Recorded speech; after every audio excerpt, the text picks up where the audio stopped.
Hindi cinema की जानी मानी एक्ट्रेस और मंडी लोकसभा सीट से बीजेपी सांसद इन दिनों चर्चाओं में घिरी हैं। वजह हमेशा की तरह बयानबाजी सामने आई है। बता दें कि बीजेपी सांसद कंगना रनौत अक्सर अपने विवादित बयान के लिए जानी जाती हैं। एक बार फिर से कंगना रनौत ने मंडी में कांग्रेस पार्टी को लेकर विवादित बयान दे दिया है, जिस पर सियासी बवाल मचना लगभग तय माना जा रहा है। दरअसल मंडी दौरे पर पहुंची कंगना रनौत ने कांग्रेस पार्टी को अंग्रेजों की भूली बिसरी औलादें करार दिया है। जरा सुनिए उन्होंने क्या कुछ कहा। ये जो कांग्रेस है, इनकी क्या विचारधारा है।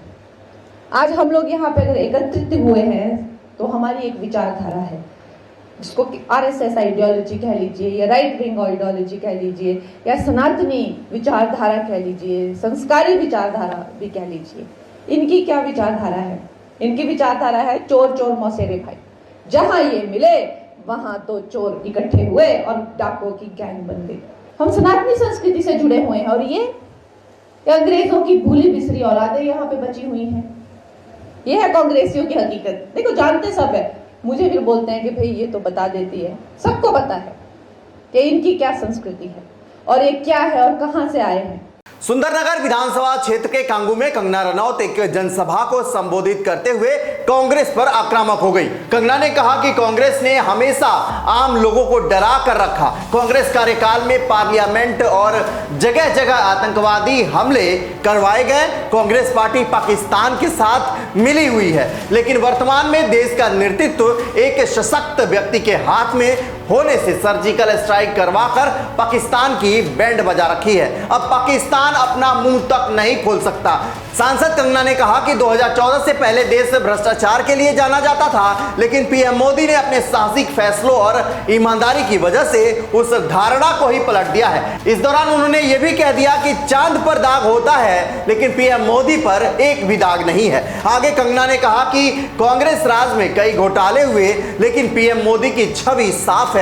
कंगना रनौत ने अपने संबोधन के दौरान कहा कि 2014 से पहले 2G घोटाला, कोयला घोटाला, चारा घोटाला जैसे घोटाले हुए। पीएम मोदी पर ऐसा एक भी दाग नहीं है। जैसे कि हमारे प्रधानमंत्री श्री नरेंद्र मोदी जी हमेशा ही कहते हैं कि सरकार का काम होना चाहिए जो लोगों के जीवन में सरलता लाए, चाहे वो लॉज हो, ब्यूरोक्रेसी हो या सरकार के दफ्तर हों, उनके लिए वो एक्सेसिबल होने चाहिए और उनके लिए जो है वो किसी तरह का स्ट्रेस जनरेट ना करें और इजीली अवेलेबल होने चाहिए। निश्चय ही ये जो बिल है इस उद्देश्य में जो है वो सफल होता है और इसके अंतर्गत जो है 1905 में जो रेलवे बोर्ड एक्ट था उसको 1989 में जो रेलवे एक्ट है उसमें क्लब किया जा रहा है। निश्चय ही इस तरह के जो एक सिंगुलर लॉ बनाकर जो है वो आई फील कि हमारे जो साधारण मानवीय हैं उनके लिए बहुत ही इजीली अवेलेबल होंगे, एक्सेसिबल होंगे, इसीलिए मैं इसका स्वागत करती हूँ। और another very important government body railway board, जिसको डायरेक्टली जो कॉर्पोरेट्स के जो हर्डल्स होते हैं, जिसको हमारे प्रधानमंत्री जी हमेशा कहते हैं कि दफ्तरों के चक्कर लगाने या लोगों को एक डेस्क से दूसरे डेस्क भेजना, आई थिंक इससे भी उनको जो है वो छुटकारा मिलता है। ये डायरेक्टली जो है सेंटर के अंडर जो है रेलवे बोर्ड को लिया जा रहा है, इसका भी मैं पूरा स्वागत करती हूँ। और उसके साथ ही वंदे भारत की जो हमारी जो ट्रेन्स हैं वो हमारे लिए आत्मनिर्भर भारत, आधुनिकीकरण का एक बहुत बड़ा, एक प्रभावशाली उदाहरण, एक चिन्ह बनकर आई हैं सामने। और जब 68 वंदे भारत जो है भारत को दी गई थी तो उसमें से एक वंदे भारत हमारे हिमाचल जैसे छोटे से प्रदेश को भी दी गई थी, ऊना शहर में। उसके साथ ही मैं जानती हूँ कि हिमाचल बहुत ही एक दुर्गम क्षेत्र है, मगर जिस तरह से हमारी सरकार भारतीय जनता पार्टी जम्मू कश्मीर हो गया या और पहाड़ी इलाके हो गए, उनमें जो है इतने ज़्यादा रेल प्रोजेक्ट्स जो है वो लॉन्च कर रहे हैं, उसी के साथ भी हमें भी हिमाचल के लिए बहुत ज़्यादा जो है वो सर्वेज हो रहे हैं, रेल का बजट मिला है। शिमला हो गया या धर्मशाला, कांगड़ा और बैजनाथ हो गया, ऐसे ना जाने बहुत सारी जगहों पे, हमीरपुर जैसी जगहों पर जो है बहुत सारे प्रोजेक्ट्स आ रहे हैं। लेकिन मैं माननीय मंत्री जी का ध्यान मैं मंडी क्षेत्र की तरफ लाना चाहूँगी। एक्चुअली मंडी क्षेत्र 60 to 70% ऑफ जो हिमाचल का जियोग्राफिक एरिया है वो मंडी क्षेत्र में ही आता है और और हमारा जो क्षेत्र है उसमें अभी तक इस तरह का ना कोई सर्वे हुआ है ना सुविधा है। अगर हमारे क्षेत्र में अगर चाहे वो सेंट्रल मंडी अगर दिल्ली से जुड़ता है या चंडीगढ़ या चाहे अंबाला जैसी 2-3 जगहों से भी अगर हमें जोड़ा जाए तो हमारे हिमाचल की जो प्रगति और विकास है उसमें हमें बहुत सहायता मिलेगी। और उसके साथ ही मैं बहुत बहुत बधाई देती हूँ हमारे मंत्री जी को for 2024 railway amendment bill. Thank you. Kangana ने कांग्रेस पर झूठे वादे करने का भी आरोप लगाया। उन्होंने कहा कि मंडी से कांग्रेस की सांसद प्रतिभा सिंह ने स्थानीय क्षेत्र विकास निधि से क्षेत्र को कोई आर्थिक मदद नहीं दी है। खुद का जिक्र करते हुए उन्होंने कहा कि पिछले 8 महीनों में उन्होंने रामपुर से लेकर भरमौर तक मंडी के सभी क्षेत्रों को 5 करोड़ रुपए दिए हैं। उनका आरोप है कि कांग्रेस ने हिमाचल को इस हद तक बर्बाद कर दिया है कि जिस घर में मैं नहीं रहती उसका बिजली बिल 1 लाख रुपए आता है। हिमाचल प्रदेश के बारे में हम बहुत पढ़े हैं और शर्म आती है। हार मिली है, मंडी के लोगों से जो हार मिली है अभी तक भी वो उसको समझ नहीं पाया है, वो अभी भी शॉक में है। उसको उस शॉक से निकल जाना चाहिए और अब इस चीज को एक्सेप्ट कर लेना चाहिए कि उसको लोगों ने जो है वो नकार दिया है, वो नहीं चाहिए भाई तुम लोग यहाँ पे।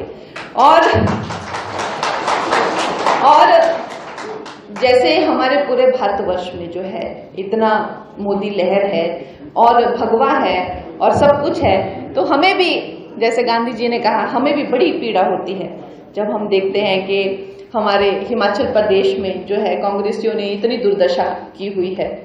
और जब बाहर भी खबरें पढ़ते हैं कि मेरे को इस महीने गांधी जी मेरे को इस महीने मेरे मनाली के घर का 1 लाख रुपया बिजली का बिल आया जहां मैं रहती भी नहीं, सोचिए। तो हम देखते हैं और कल जो है 10 रुपये का इतनी दुर्दशा की हुई है और समोसों पे इनकी एजेंसियां जो है वो हम पढ़ते हैं और शर्मिंदगी होती है कि क्या हो रहा है। पर हमारे पास एक मौका है, आप सब हमारे जो भाई बहन हैं, कर्मठ लोग हैं, आप लोग ग्राउंड पे इतना काम करते हैं, ये हम सबका ही दायित्व है कि इस देश को और प्रदेश को, हमें जो प्रदेश को खासकर जो है हमें जो है उन्नति के रास्ते पर चलाना है। और मैं तो कहूँ कि एक तरह से ये भेड़िए ही हैं, इनके चुंगल से हमें हमारे प्रदेश को निकालना है। और जिस तरह वहीं कंगना के बयान पर हिमाचल प्रदेश के मुख्यमंत्री सुखविंदर सिंह सुक्खू ने कहा, मैं कंगना की बातों को गंभीरता से नहीं लेता, उन्होंने बहुत बड़ा मकान बनाया है, वो अक्सर ऐसे बयान देती रहती हैं। जो हमने कहा, जिस बात को लेकर उन्होंने लगाया है कि बिजली का बिल है, उनका बहुत बड़ा बिजली का बिल क्यों आया है, उन्होंने बहुत बड़ा अपना मकान बनाया है जिसमें मैंने कहा है दिशा निर्देश दिए हैं और उस पर उनकी बात को वैसे मैं गंभीरता से नहीं लेता और वो अक्सर ऐसे बयान देते रहती है।